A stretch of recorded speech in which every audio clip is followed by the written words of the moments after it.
Glórias a Jesus Cristo, nosso Rei, o autor da vida, o leão da tribo de Judá. Tudo bem, amados? Eu sou o Bispo Antônio Oliveira, falo a partir de São Paulo, no Brasil, o seu companheiro do estudo da palavra do nosso Deus. Agora nós vamos estudar na aula de número 53, Palavra Poderosa. O tema fala sobre posição em Cristo na sua primeira edição. Dentro de uma abordagem, métodos de execução, vamos dar continuidade às ministrações anteriores. É sempre bom pedir para que vocês nos acompanhem em nossas plataformas digitais. O Instagram é Palavra Poderosa Antônio Oliveira e no YouTube é Canal Palavra Poderosa. Então, continuando na ministração, pegamos Lucas, capítulo 19, versículo 27. Quanto, porém, a esses meus inimigos que não quiserem ou não quiseram que eu reinasse sobre eles, trazei-os aqui e executai-o na minha presença. Ou seja, a palavra de Deus nos deixa claro sobre a pena de morte. Em Lucas capítulo 12, versículos 49 ao 51, Jesus diz: eu vim para lançar fogo sobre a terra e bem quisera que já estivesse a arder. Tenho, porém, um batismo, o qual hei de ser batizado, e quanto me angustio até que o mesmo se realize. Supondes que vim trazer paz à terra? Não, eu vos afirmo, antes divisão. Então, amados, o que nós estamos falando é sobre a justiça de Deus. Hebreus capítulo 13, versículo 8. Jesus Cristo ontem e hoje é o mesmo e o será para sempre. Queridos, nos dias atuais, nós temos mais de 1.000 pessoas, ou melhor, 2.000 pessoas que estão no corredor da morte, aguardando o momento da sua execução. Exatamente isso.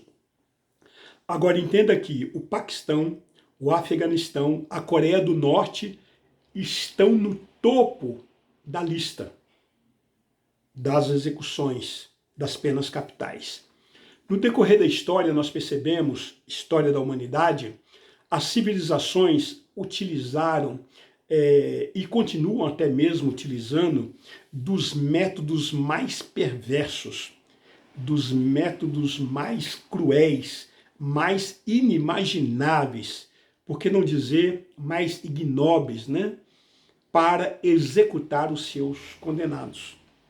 Então, queremos aqui citar alguns métodos de pena de execução.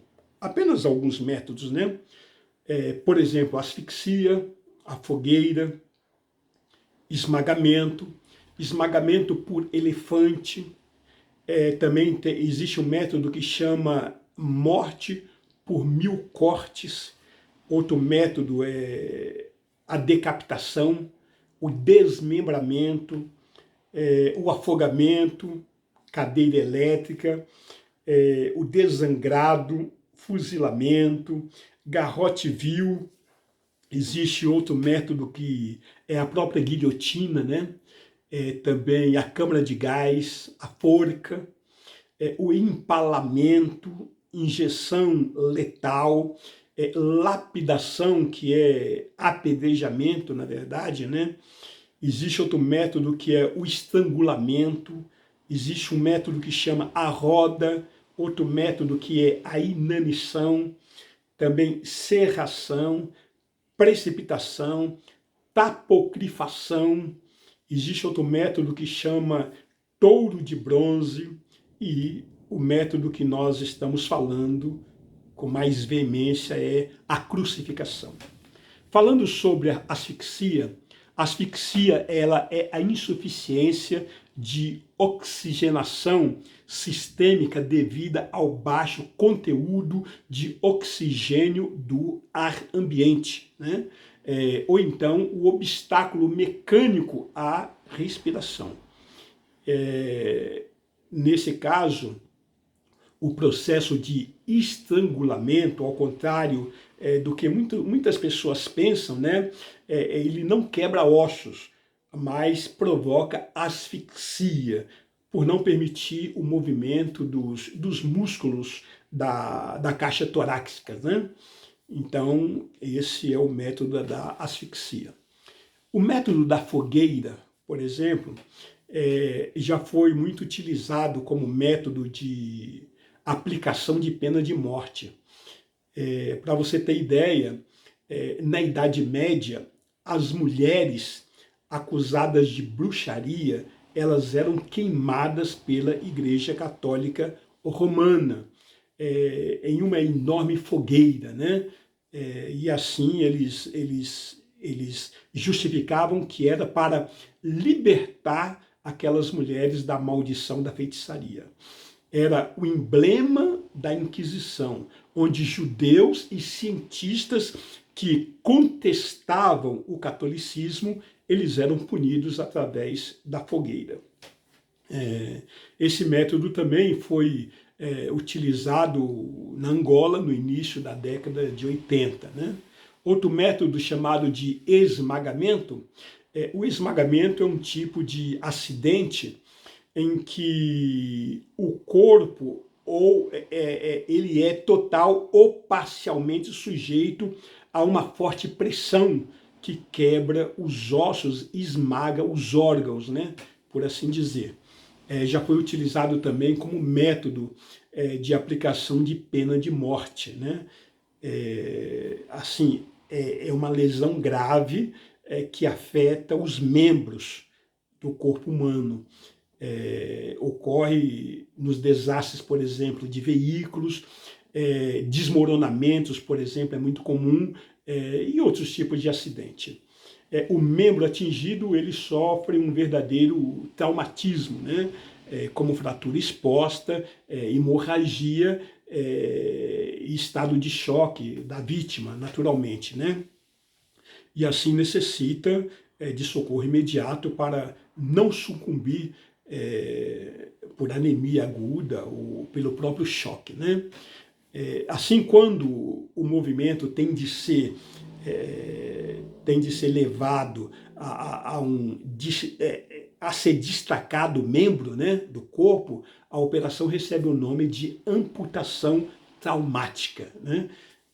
Há também os pequenos esmagamentos, quando são afetados dedos, são afetados a mão, e cuja recuperação sobre o estado geral ele é bem menor, evidentemente, né? Então, no caso, resistindo a vítima, a anemia aguda ou ao choque poderá estar ainda sujeito à infecção, especialmente gangrenosa, ou até mesmo tetânica, né? Então, essa é a condição. Existe também o esmagamento por elefante, né? Então, o que nós percebemos é que os elefantes, eles desmembravam ocasionalmente os corpos dos condenados. O esmagamento por elefante é literalmente embaixo do pé do elefante, né? E foi assim por milhares de anos, um método de execução muito empregado, né? E até chegou-se a considerar que era um método comum para condenados pela pena capital no sul e também no sudeste da Ásia, particularmente na Índia, né? Os elefantes eles eram usados para esmagar, para desmembrar ou até mesmo para torturar prisioneiros em execuções públicas. Então, a história, lamentavelmente, nos mostra essas cenas, essas condições. O uso de elefante, muitas vezes, atraiu o mórbido interesse de viajantes europeus e foi descrito em várias publicações. Nós temos aí essas descrições, né? A prática brutal foi eventualmente suprimida pelos impérios europeus que colonizaram a região no século XVIII e também no século XIX, né? Para você ter ideia, a primeira notícia desse tipo de execução remonta ao período clássico. Nesse tempo, essa prática já estava firmemente estabelecida e continuou até mesmo no século XIX, né? Agora entenda que os romanos, E os cartaginenses também usaram esse método ocasionalmente, né? O uso dos elefantes como pena capital estava somado à simbologia como símbolo do poder real, sim, a sua inteligência, né?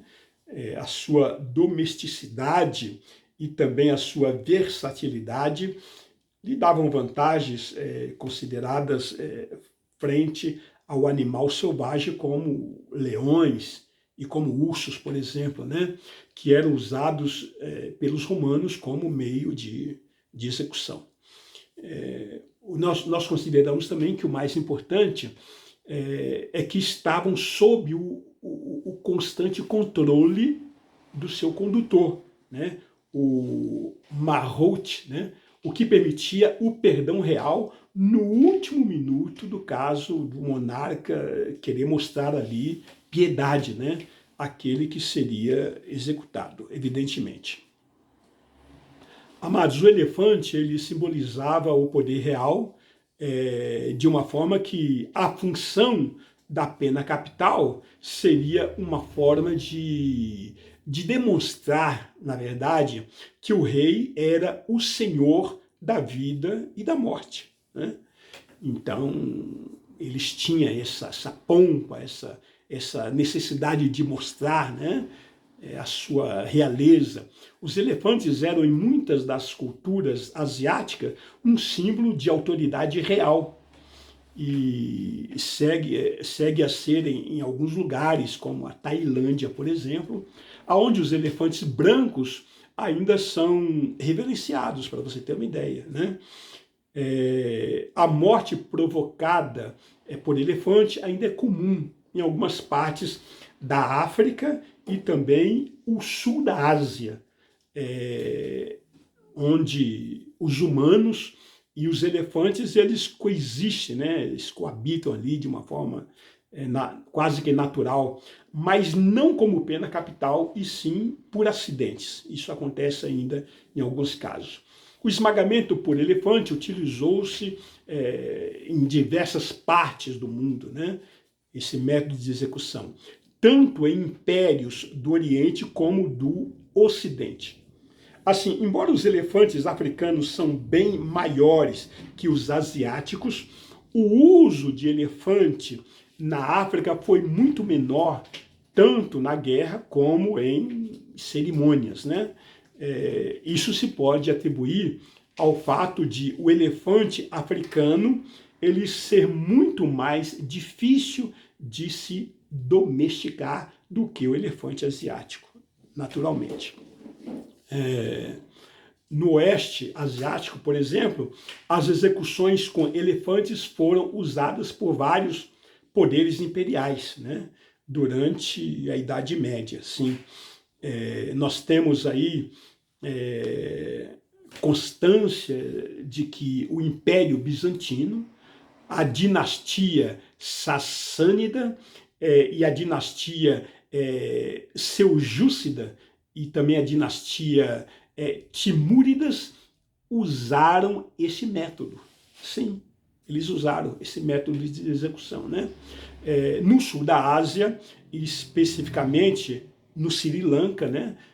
Os elefantes foram muito utilizados ao longo do subcontinente indiano e do sudeste também asiático, né?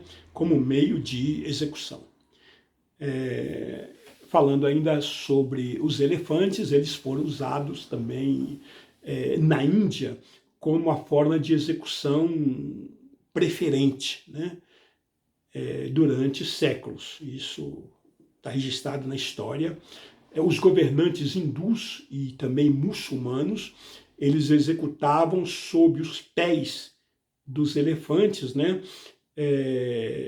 A defraudadores de impostos, a rebeldes e também soldados inimigos, sem fazer distinção. Amém, amados? Então eu creio que deu para a gente ter uma boa explanação sobre isso. Vamos continuar falando um pouco mais na próxima aula, em nome do Senhor Jesus Cristo. Que Deus te abençoe e até a próxima. Amém.